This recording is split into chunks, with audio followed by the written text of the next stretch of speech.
සන්නද්ධ සේවාවේ කපිතාන් සුමේදා ජයවීර ගැන මතකය පොඩ්ඩක් අවදි කරනකොට.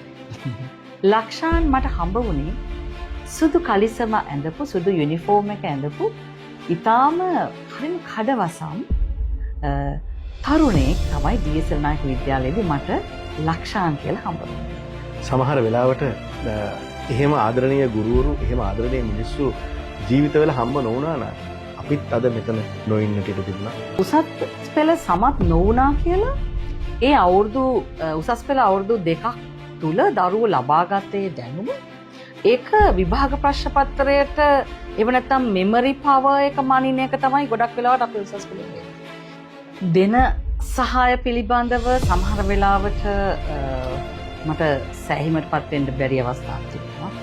නමුත් මා විශ්වාස කරන දේ තමයි දරා ගැනීම. ටොලරන්ස් කියන එක නිවස, පාසල, සමාජය කියන තුනෙන්ම එනවා.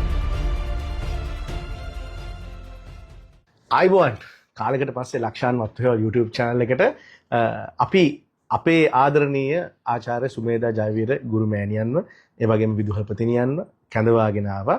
මම ගුරු මෑණියන් කියන්නේ මගේ පාසලේ අපේ කාලේ අපිව බලාගත් අපේ ගුරු මෑණියන් හින්දා. ඒ වගේම තමයි මේ මොහොත වෙනකොට ලංකාවේ සුප්‍රසිද්ධ බාලිකා පාසලක් වන සිරිමව බණ්ඩාරනායක විද්‍යාලයේ විදුහල්පතිනිය වශයෙන් මේ දරුවෝ දහස් ගාණක් බලා ගන්නවා ආදරෙන් උන්ට හරි මග කියලා දෙනවා. ඉතින් මැඩම් ආයිබෝන් අයිබෝන් මේ දවස්වල මට බරපතල පහර පිට පහර එල්ල වෙනවා විශේෂකාරී නාට්‍ය හින්දා ආචාර්යවරුන්ට පහර දෙනවා කියලා මේ ඉන්නෙත් ආචාර්යවරියක්. හැබැයි අර මම Facebook එකේ දාපු පෝස්ට් එක වගේ තමයි මම විශ්වවිද්‍යාලයක් ඇතුලේ බුදුවරුන්ගෙන් බණ අහපු ශිෂ්‍යෙක්.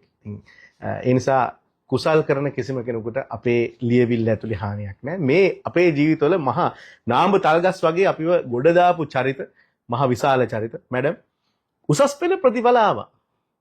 එතන තමයි හොඳම මාතෘකාව මේ වෙලාවේ මැඩම් එක කතා කරන්න කියලා ගොඩක් දෙනෙක් අපෙන් ඉල්ලුවා. ඒ නිසා උසස් පෙළ ප්‍රතිඵලත් එක්ක මැඩම් දරුවන්ගේ ජීවිත වෙනස් දිශානති ඔස්සේ ගමන් කරන්න පටන් ගන්නවා. උසස් පෙළ තමයි ජීවිතයේ ප්‍රධානතම දේ කියලා මිනිස්සු හිතාගෙන ඉන්නවා. මැඩම් මොකද හිතන්නේ? මෙහෙමයි.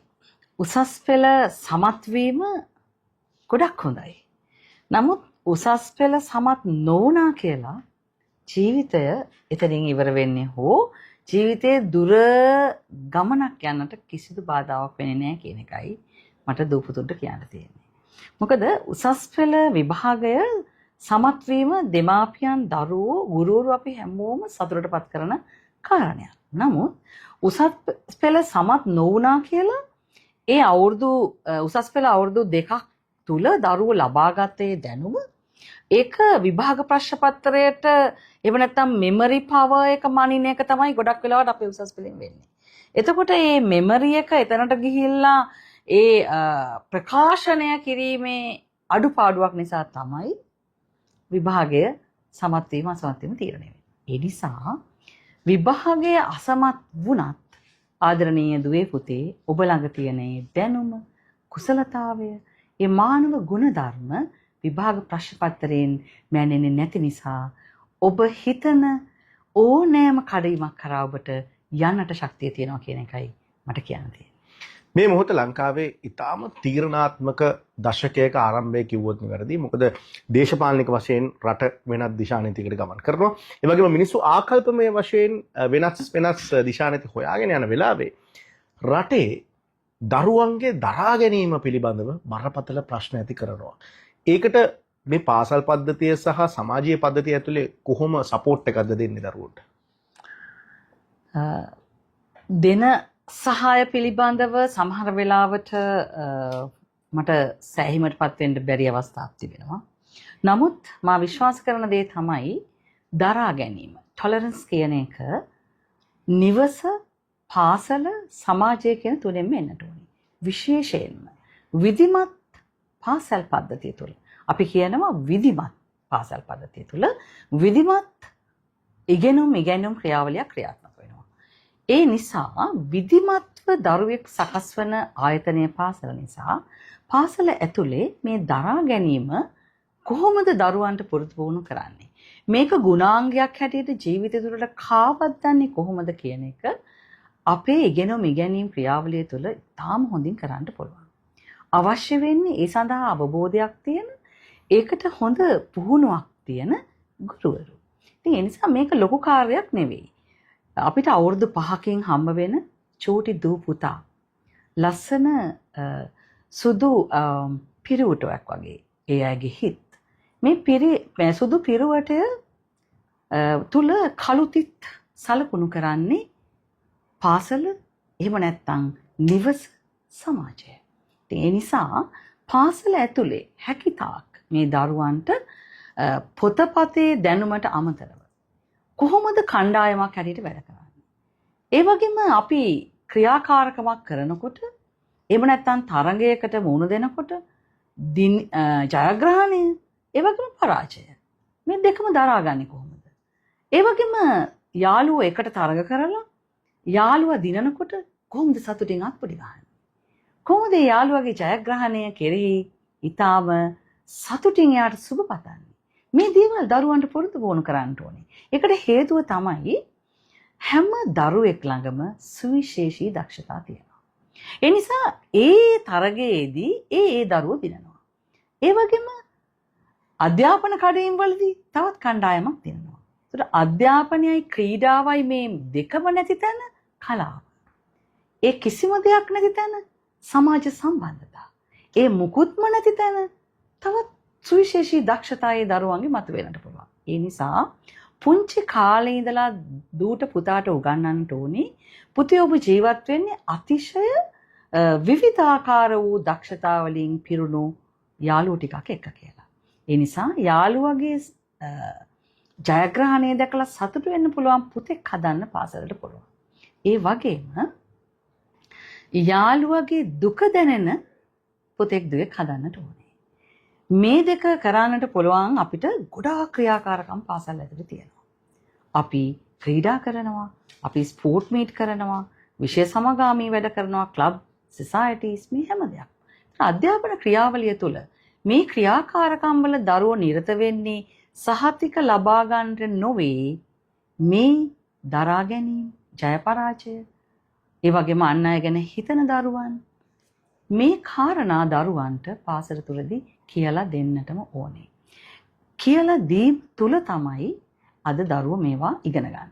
ඒකට හේතුව අපේ කාලේ අපිට හැම තිස්සෙම හොඳ පුතෙක් දුවෙක් වෙන්න කියලා දෙන්නට ලොකු අවශ්‍යතාවයක් තිබුණේ නැහැ. හේතුව අපි ජීවත් වුණේ විස්තృత පවුලක. මොකද විස්තృత පවුලක අපි ඉස්කෝලේ යටලා ගෙදර යනකොට මගේ ආච්චම්මා, සීයා, බාප්පා, පුංචි අම්මා ගෙදර හිටියා. අම්මා තාත්තා හිටියේ නැතත්. දැන් දරුවෝ ගෙදර යනකොට ගොඩක් වෙලාවට අම්මත් නැහැ, තාත්තත් නැහැ. සීයාච්චිලා නැහැ. හරිම නියුක්ලියර් ෆැමිලි එකක්. ඒ කියන්නේ න්‍යෂ්ටික පවුලක්. මේ පවුල ඇතුලේ ජීවත් වෙන දරුවා ගොඩක් වෙලාවට කොටු වෙන්නේ බිත්ති අතරකට. ඒව නැත්තම් තාක්ෂණික උපකරණ ගොන්නකට. එහෙම නැත්තම් හිතන්නට බැරි විකාර රූපී මාධ්‍යවලට දරුවා විවෘත වෙනවා. මෙන්න මේ නිසා තමයි මේ චූටි දරු පැටියට අපි කියලා දෙන්නට ඕනේ පුතේ කොහොමද ජීවිතේ මිනිසෙක් වෙන්නේ කියලා.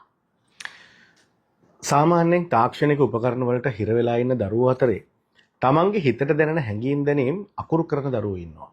සමහර වෙලාවට මේ අකුරු කරන එක අම්මා තාත්තා ගැන කවියක් වෙන්න පුළුවන්. සමහර වෙලාවට තමන්ගේ පරිසරයේ ගහකොළ ඇලදොල සතා සිපුවා ගැන රචනාවක් වෙන්න පුළුවන්. සමහර විට නාඹර යෞවන වියේ තමන්ගේ ආකර්ශනීය කෙනෙක් පිළිබඳව ලියන ලියවිල්ලක්, පෙම් හසුනක්, එහෙම නැත්නම් කතන්දරයක් වෙන්න පුළුවන්. මේවා කොහොමද උපේක්ෂාවෙන් පාසල බාරගන්නේ? උපේක්ෂාවෙන් බාරගත යුතුයි. ඒකට හේතුව අර මං කිව්ව පරිසරයේ ජීවත් වෙන තරුණ දූපතුන් තමයි අදටත් එන්නේ. කොටින්ම ගෙදර බලු පැටියෙක්වත් පූස් පැටියෙක්වත් උරතල් කරන්න නැහැ. ඒ නිසා ඒගොල්ලෝ තරුණ වී ඇතිවන සමහර වෙලාවට ඒ හැඟීම් දැනීම් ප්‍රකාශනය කරනවා ගීතයෙන්, කොරුටු ගීයකින්, චිත්‍රයකින්. ඉතින් ඒක ඇතුලේ ආදරය ප්‍රකාශ කරා කියලා මහා දඬුවමක් දෙන්නට ඕනේ නැහැ දූපතුන්ට. ඒ ආදරය ප්‍රකාශ කිරීම කල යුතු වියට තාම ඇවිල්ලා නැහැ කියලා දෙන අතරේ මේ දූපතුන්ට කියලා දෙන්නට ඕනේ ඔබේ නිර්මාණශීලී බව විකටම පවත්වගෙන ඒ කටයුතු කරගෙන යන්න. ඔබට පුළුවන් ඔබේ ආදරවන්තයාට ආදරවන්තියට ඔය තරම් නිර්මාණශීලී කාව්‍යයක් කරන්න පුළුවන් වගේම රටදේ සමය වෙනුනොත් ඔබේ නිර්මාණශීලී දායකත්වය දෙන්න පුළුවන් කියලා. සමහර වෙලාවට එහෙම ආදරණීය ගුරුවරු එහෙම ආදරණීය මිනිස්සු ජීවිතවල හම්බ නොවුනා නම් අපිත් අද මෙතන නොඉන්නට ඉඩ තිබුණා. මම ඒක ලක්ෂාන් කියන්න කලින් කියන්න ඕනේ. මොකද මම ඊළඟට ඒක කියන්නමයි හිටියේ. මොකද ලක්ෂාන් කියන මේ සුවිශේෂී චරිතය අද මට හම්බ වෙන්නේ මේ විදිහට. මං හිතනවා ලක්ෂාන් මට හම්බ වුණේ සුදු කලිසම ඇඳපු සුදු යුනිෆෝම් එක ඇඳපු ඊටාම හරිම කඩවසම් තරුණයෙක් තමයි ඩී.එස්.එල් නායක විද්‍යාලයේදී මට ලක්ෂාන් කියලා හම්බ වෙන්නේ. මේ ලක්ෂාන් පාසල් කාලේ උසස් පෙළ හැදෑරුවේ විද්‍යා විෂය ධාරාවෙන්. කාලයක් යනකොට විභාගයට ඔන්න මෙන්න තියෙද්දී ලක්ෂාන්ට මතක ඇති ලක්ෂාන් එනවා විෂය මාරු කරා. මේක හරිම කලබගෑනියක්. මොකද මේ වගේ ප්‍රධාන පෙළේ පාසලක විභාගයට ඇඩ්මිෂන් දාන්න මං හිතන්නේ තාම කෙටි කාලයයි. මාස 6ක්වත් නෑ විභාගයට. ලක්ෂාන් එනවා විෂය ධාරාව මාරු කරන්න. ඉතින් ඒ විෂය ධාරාව මාරු වීමේදී එවකට හිටිය විදුහල්පතිතුමා මේ කරදරය මට තමයි දුන්නේ. එතකොට මම ලක්ෂාන්වත් එක්ක ගිහිල්ලා ඒ ගත තීන්දුව ගැන මං අදටත් සතුටු වෙනවා. මං හිතනවා ලක්ෂාන් වගේ සුවිශේෂී චරිතයක් අද මේ රටට බිහි වුණේ ඒ ගත්ත තීන්දුව නිසා කියලා මම විශ්වාස කරනවා. මේ වචන ටික තරම් සරල නෑ මේ මොහොත. ඒ කියන්නේ ඒ වෙනකොට දැන් මේ මගේ ජීවිතය ගැන කතා කරන එක නෙමෙයි මේකේ අරමුණ. හැබැයි ඒකෙන් ගන්න දේවල් තියෙනවා මේ එළිය සමාජයට මේ වෙලාව උසස් පෙර කරපු දරුවන්ට. ඒ මොහොතේ තීන්දුව කියන එක මැඩම් ලේසි පහසු එකක් නෙමෙයි. මේ සරලව මැඩම් ලස්සනට කිව්වට ඒ වෙලාවේ සෙක්ෂන් වලින් මැඩම්ට ඔබ්ජෙක්ෂන් ආවා. මේක ගන්න බෑ කිව්වා. ඊට පස්සේ මේ ළමයා මේකට අරගෙන මේ සෙක්ෂන් එකත් විනාශ වෙයිද කියලා ඇහුවා. මම එනකොට ඇහුවා ඔබ මේකෙත් විප්ලවයක් කරන්න දෙන්නේ කියලා. එතකොට මම ලක්ෂාන් වත්තුහෙව කියන චරිතය ඒ කාලේ වෙනකොට එහෙම මේ හරි සුදු අහිංසක එහෙම චරිතයක් නෙවෙයි. ඒ කියන්නේ හැම පැත්තෙම නොටෝරියස් කියන එකේ හොඳම එක. ඒ කියන්නේ ඉස්කෝලෙන් පනින, ඊට පස්සේ බාලිකා පාසල් වලට පයින්, ඊට පස්සේ ඒ ප්‍රේම සම්බන්ධතා හින්දා රටේ ලෝකේ නඩු දාගන්න, ඒ ගෑන් ළමයිගේ තාත්තලත් එක්ක ගහමරා ගන්න යන එහෙම චරිතයක්. ඒතර එහෙම දඩබ්බර ආලවක කෙනෙක්ව අතට ගැනීම කියන එක සහ ඒ වගකීම මට හොඳට මතකයි. මේ මැඩම් ගිහිල්ලා සෙක්ෂන් එකේ ගිහිල්ලා කිව්වා සෙක්ෂනල් හෙඩ්ට කොල්ලා පන්තියට ආවත් නාවත් ඉතුරු වැඩ ටික කරන්න මම වගකීම් බාර ගන්නවා කිව්වා. මැඩම් මතක ඇති. මැඩම් කිව්වා මම කොල්ලා පන්තියට එනවද නැද්ද කියන එක නෙමෙයි වැඩේ, මම වගකීම බාර ගන්නවා කිව්වා කොල්ලගේ. අද ඒ වගකීම තමයි මෙච්චර දුරකට ගේන්නේ. ඉතින් එහෙම දරුවෝ තවත් ඇති මැඩම්. අනිවාර්යයෙන්ම අනිත් එක ලක්ෂාන් වල මතකයි. එතකොට මං ඩී.එස්.එල් නායක විද්‍යාලයේ අධ්‍යාපන සංවර්ධනය බාර නියෝජ්‍ය විදුහල්පතිනේ. ඒ නිසා මං ඒ මගේ බලය උපරිමයෙන් පාවිච්චි කරලා භාවිතා කරලා ඒ කියන්නේ ඒක දරුවා වෙනුනේ නීත්‍යානුකූලද මන් දන්නේ නැහැ. ඒ කියන්නේ මැඩම් කිව්වේ මම දැන් කියන්නම් පන්තියට ආවත් නාවත් රෙජිස්ටර් එක මාක් කරන්න කිව්වා. මොකද ඇටෙන්ඩන්ස් ඕනේ. මොකද හේතුව ඒ කාලේ ඇත්තටම 80% ආම තදින් මම ඉස්කෝලෙත් එනවා. හැබැයි ඉස්කෝලේ බාහිර විෂය බාහිර ක්‍රියාකාරකම් ගැන ඉස්කෝලේ පැනලා ගිහිල්ලා නෙමෙයි. මං ඉස්කෝලේ හිටියා. හැබැයි පන්තියට යන්න වෙලාවක් නැහැ. අපිට වැඩ තිබ්බා. ලොකු බාහිර වැඩ විතරක් නෙමෙයි. ඉතින් ඇත්තටම හරිම නිර්මාණශීලී දරුවෙක්. මම දන්නේ ඔය ලක්ෂාන් ගැන නඩු ගේනකොට මම හැමදාම හිටගත්තේ ලක්ෂාන්ගේ පැත්තේ. සමහරට ලක්ෂාන් දන්නේ නැහැ. එතකොට සමහර වෙලාවට මට චෝදනා එල්ල වුණා. එතකොට මං ඊටාම තරුණ නියෝජ්‍ය විදුහල්පතිනියක්. ඉතින් ඒ නිසා ඒ තරුණකම නිසා මම තරුණ දරුවන්ට සුවිශේෂී අනුග්‍රහයන් දක්වනවා කියලා නැහැ. තරුණකම නිසා නෙමෙයි. දැන් අද මම බොහෝ වියපත් වෙලා නමුත් මම ඒ තරුණ විය වගේම මේ වියපත් වියේදීත් තරුණ දරුවෝ දෙස ඒ අපි ඒ තරුවන්ගේ අදහස් ඒව අවබෝධ කරගෙනම තමයි ඒ තීන්දුව ගන්නට ඕනේ. මොකද මේ තීන්දුව එදා නොගත්තා නම් අද මේ වගේ සුවිශේෂී කලාකරුවෙක් මේ රටට බිහි වෙන්නේ නැහැ. ඉතින් ඇත්තටම ඒ තීන්දුව කොච්චර සාර්ථකද කියනවනම් මං ලක්ෂාන් ෆස්ට් ඇටෙම්ප්ට් එකේම ඒ තුනක් අරගෙන කොළඹ විශ්වවිද්‍යාලයට ඇතුල් වෙනවා. ඩී.එස්.එල් නායක විද්‍යාලයේ අලුත් ඉතිහාස පිටුවක් අවුරුදු ගානකින් මම තමයි ආවේ ඒකේ. එනේ ඉතිහාසෙටම ආවේ මම. ඊට පස්සේ දිගට හරහට ආර්ට් එකේ එන්න පටන් ගත්තා පොලිවට. ප්‍රෝමෝද්දීපනය වෙනවා. ඒක මතක් වෙද්දී ඒක ලේසි නෑ ඒ හිස්ටරි එක. එතන ලොකුවටම හිටියේ මැඩම් සහ සේනානිස මතක් කරන්න ඕන අශෝක සේනානිය වගේ. එහෙම මහා විශාල ලොකු චරිත අපේ ජීවිතවල හිටියා. මැඩම් නම් මං හින්දා සෑහෙන්න බැනුම් ඇහුවා. නියෝජ්‍ය විදුහල්පතිවරියක් වෙලත් සාමාන්‍ය ගුරුවරුන්ගෙන් පවා බැනුම් ඇහුවා මං හින්දා. හැබැයි අද ඒ බැනුම් වලට මං හිතනවා මම රිපේමන්ට් එක දුන්නා කියලා. ඉතින් ඒක මම හිතන්නේ මෙහෙමයි. මානව අපේ සම්බන්ධතාවල අපිට එන එල්ල වෙන විවේචන අපි ගැන ඉන්න තැන හෝ නැති තැන කරන ඒ විවේචන යම් අපහාස කිරීම ඒවා ගැන අපි කලබල විය යුතු වෙන්නේ නැහැ. ඒකට හේතුව තමයි මම මේ දරුවන්ටත් හැමතිස්සෙම කියන්නේ පුතේ ජීවිතේ අපි හරි දේ කරනවා නම් හරි තීරණ ගන්නවා නම් ඒ ගන්න තීන්දුව තවත් මිනිසුන්ගේ ජීවිතේ වාසනාවන්ත කරන්න ඒ ජීවිතයේ අලුත් පිටුවක් පෙරලන්න දායක වෙනවා නම් තව කාගෙන්වත් එන උපහාස අපහාස වලට සැලෙන්නට එපා කියන එකයි මම හැමතිස්සෙම කියන්නේ. මොකද මේ විදුහල්පති භූමිකාව තුළ ලක්ෂාන් ඔයා කිව්වා වගේම පාසල ඇතුලේ හම්බ වෙන ඊටාම සුවිශේෂී චරිත තියෙනවා. සමහරවිට ගුරුවරු දකින්නේ පාසලෙන් අස් කරන්නට ඕන කියන චරිත හැටියට. නමුත් ඒ හැම දුවෙක් පුතෙක්ම ගත්තොත් සුවිශේෂී චරිතයක්. මොකද අපි විද්‍යාඥයෝ ගැන දන්නවනේ තෝමස් අල්වා එඩිසන්, එතකොට අයින්ස්ටයින් මේ ඔක්කොම ඉස්කෝලෙන් එළියට දාපු දරුවෝ. එතකොට මැඩම් හිටපින්ද අපිව එළියට දාගන්න බැරි වුණා. නැත්තම් දාලා.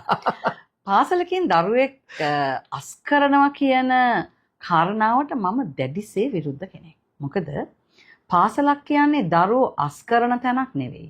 පාසලක් කියන්නේ ඒ අඩුපාඩු තියෙන දුර්වලතා තියෙන දඟ මේ දරුවෝ හඳුනගෙන ඒ දරුවන්ට යහමග යන්න උදව් කිරීම තමයි පාසලකින් වෙන්නට ඕනේ. උසස් පෙළ මාතෘකාවට ආපහු ආවොත් මැඩම් දැන් මේ පාර රිසල්ට්ස් ආපු දරුවෝ සමහරු ඒ තුනක් අරගෙන පාස් වෙලා ඇති. සමහරු විශ්වවිද්‍යාල වරම් ලැබලා නැතුව ඇති. සමහරු ෆේල් වෙලා ඇති. දැන් උතන භයානකම කැලේ මැඩම් ෆේල් වෙන එකත් නෙවෙයි.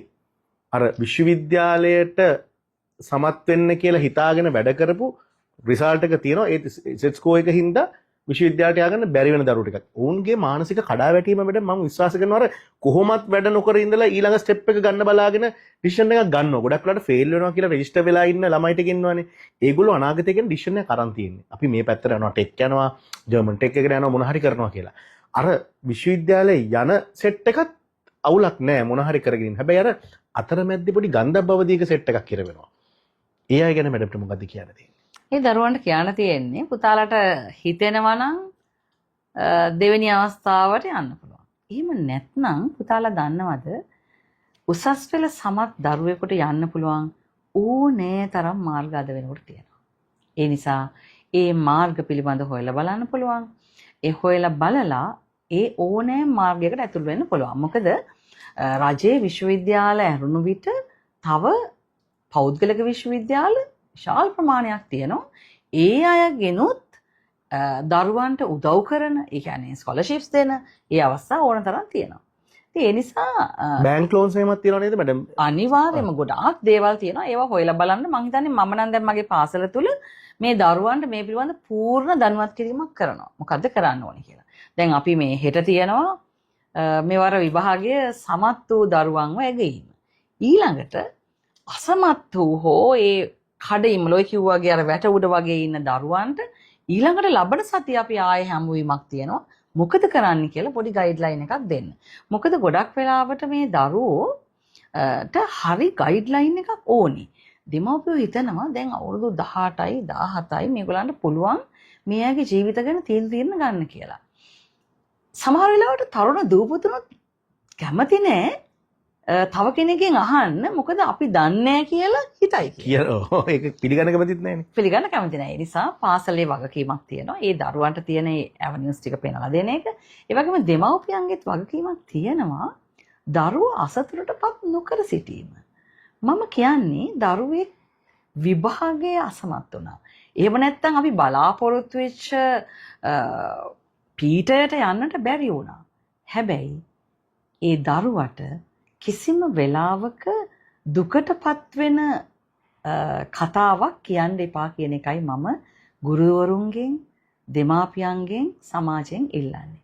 ඒකට හේතුව ඔබ දන්නවද ඔය දරුවෙක් ඔය ප්‍රතිඵලයක් ගන්න කොච්චර මහන්සි වෙනවද කියලා. ඉතින් මේ මහන්සි වෙලා Tamante ඒ ටාගට් එකට ළඟා වෙන්න බැරි වුණාට පස්සේ ඔය ලක්ෂාන් කිව්ව කණ්ඩායම ඔය කණ්ඩායම ගොඩාක් මහන්සි වෙනවා.